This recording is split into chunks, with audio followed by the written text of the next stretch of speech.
How do you tell that whatever it is that you've desired to do in your life is really your calling? You are actually holding it back, but it's crying from inside, let me out, let the world see me. After you have identified that this actually is my call, how do I now package it? What do I do now to present it to the people so that it's acceptable, it's picked up, and it's useful? Number one, you have to do an audit of yourself. What is it that you already have right now, and what is lacking to attain a certain hallmark of success that you are pursuing? Having mentors in your life is the fastest way to achieving those goals, rather than going to the battlefield, the trial and error approach to seek for opportunities to serve.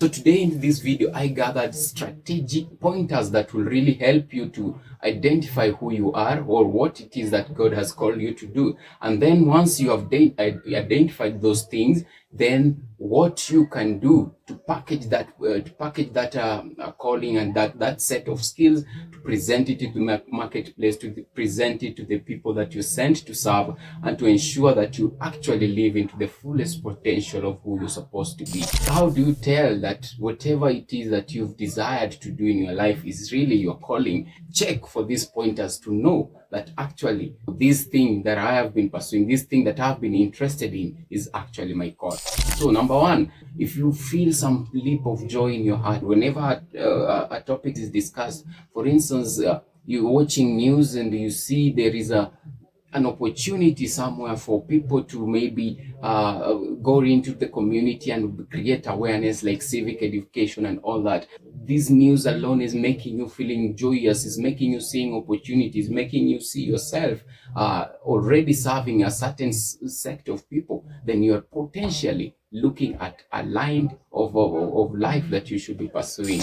Number two is that when that discussion was going on, you felt some peace and confidence in your heart, a peace and confidence that you cannot explain. You just feel this is where I'm supposed to be. This is something I'm supposed to be doing. That peace, that confirmation, that confidence, even if the situations around you at the moment don't show signs that you are the person who can do such a thing, but there's such a settled peace in your heart that you yourself cannot explain, but it's something that leaves you feeling attracted even the more to the idea. You want to do it, you want to pursue it, you don't care about whatever it is that your current situation says. Then you're potentially looking at something you should actually be pursuing. Number three is that you do not care about what people will think or say about you. You heard about the idea being discussed. You've seen people talking about it. You've potentially talked about it to people,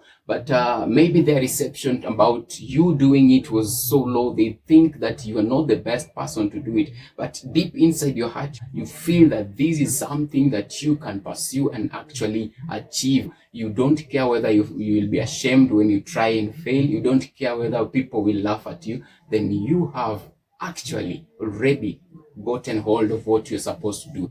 You only need to know now how to package it. You only need to know now how to fine-tune it, as we are going to learn in the next section of this video. And then by then you'll realize that you had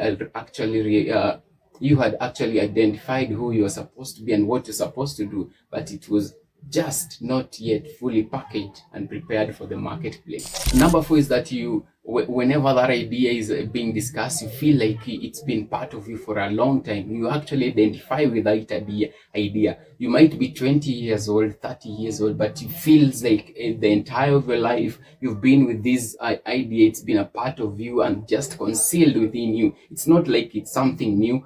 I don't know if you've ever had a discussion or ever met a person in your life and felt like this person, I've met him somewhere, or this idea it has crossed my mind before. But if you try to trace where you met the person or you had an encounter with that idea, you can't really put a date to it, but it feels very familiar. It feels very a part of your person, a part of you from the time you can remember. That's an indication that this is something that is actually imprinted in you from the time that you are created. It's an idea that is coming from within. When somebody discusses about it, when somebody talks about it elsewhere, you feel that that thing that has always been inside of you is brought to life, is actually arising, and it's coming to life, and it's connecting to something outside that is calling it to come out and to manifest. You are actually holding it back, but it's crying from inside, let me out, let the world see me, let the people see me.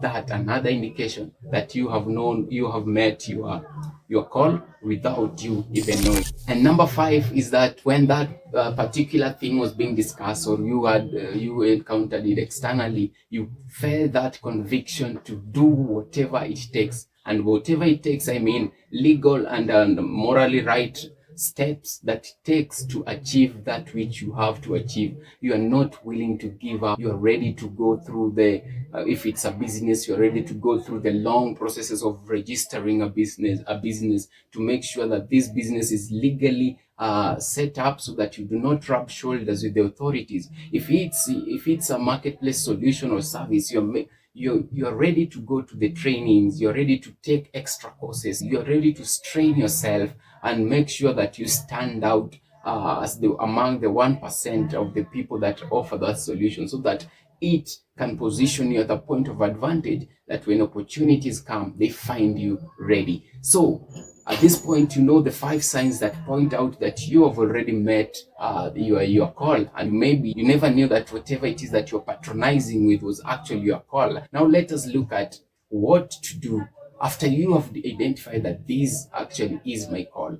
How do I now package it? What do I do now to present it to the people so that it's acceptable, it's picked up, and it's useful to them that actually need that product, that solution, that service that. Number 1, you want to conduct an audit of yourself. What is it that you already have right now, and what is lacking to attain a certain hallmark of success that you are pursuing? For instance, if you identify that your call is in the marketing space, what is the preparations that you have already attained in the space? How many tools have you mastered? What is it that you have already built that will help you towards achieving that success? And what is it that you still lack to attain the excellence that you are targeting?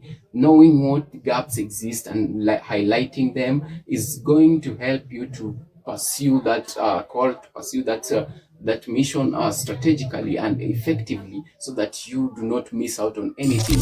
Number 2, after you have an audit and you know what you lack and what is missing and what you have to do to close the gap, now check out for people who are already doing whatever it is that you want to do.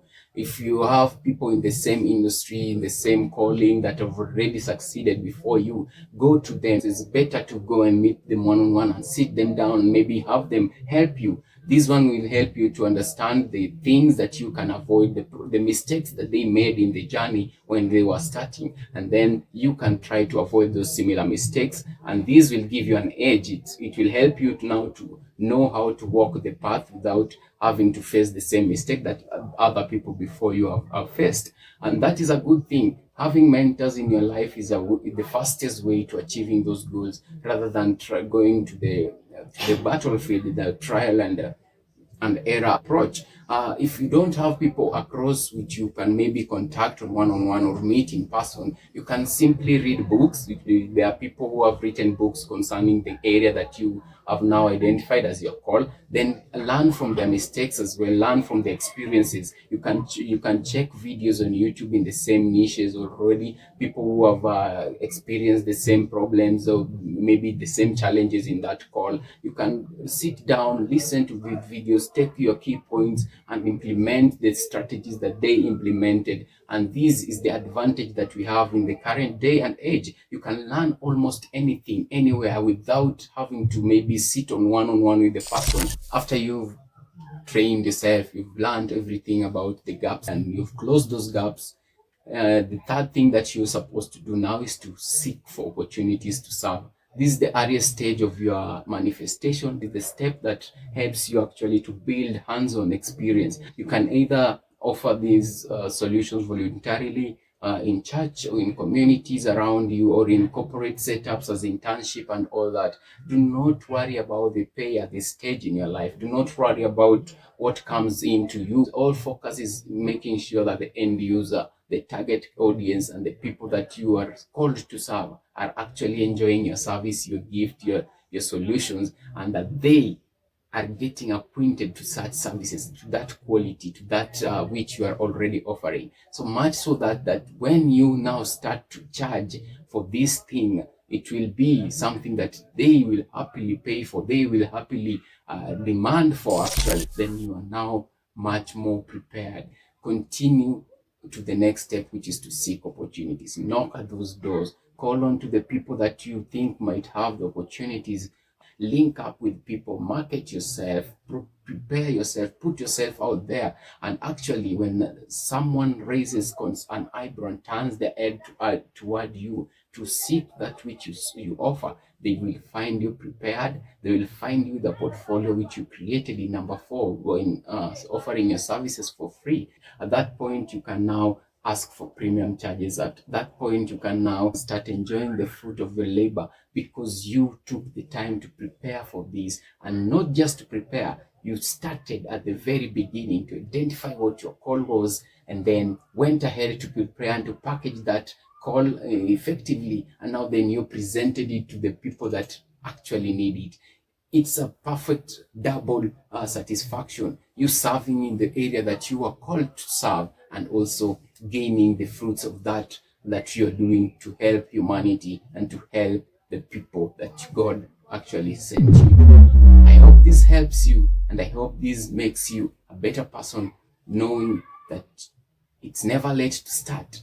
And whatever that you have been desiring to achieve, you can still achieve it with the help of God on your side and the dedication that you give unto it. God bless you so much for staying even to this end. And until the next one, bye bye. See you then.